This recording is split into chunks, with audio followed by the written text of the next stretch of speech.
We often get asked if we treat ADHD, and the short answer is no, but the good answer is yes. Let me explain. So ADHD is a type of neurodivergency. That means that ADHD brains are different than typical brains. We won't get into exactly why that is, but they are. Now, can you go and rejig them so that they look exactly like the typical brain and function exactly like the typical brain?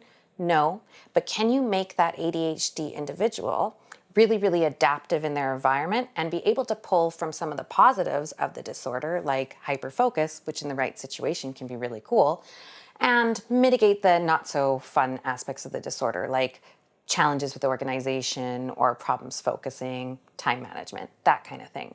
This is where we really excel. Couple of reasons for that.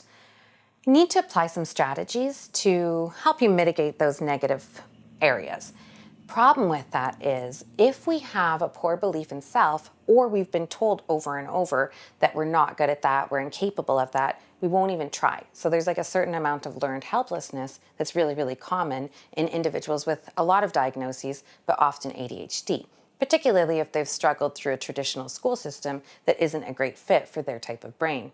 Now, what we've got there is there'll be some non-nurturing elements. So early experiences that weren't super great and didn't really, let that kid know that they're special and able and capable and not a failure and good enough. So then we get the formation of these limiting beliefs. Those become a lens for how they go through the rest of their life. So is it with the perspective of I'm not capable, I can't do this, etc. I need to be capable, but I can't, and there's opt-out behaviors, etc.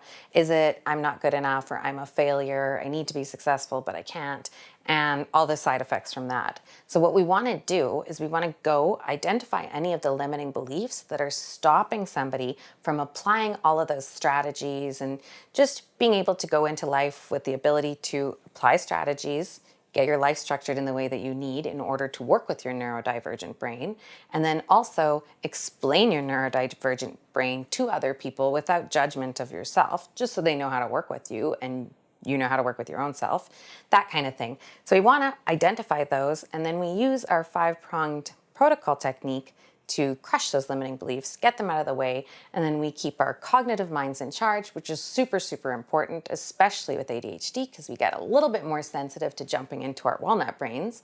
And I'm speaking as a we, because that definitely describes me. So that's how we treat that. To wrangle your walnut brain, click Start Therapy below.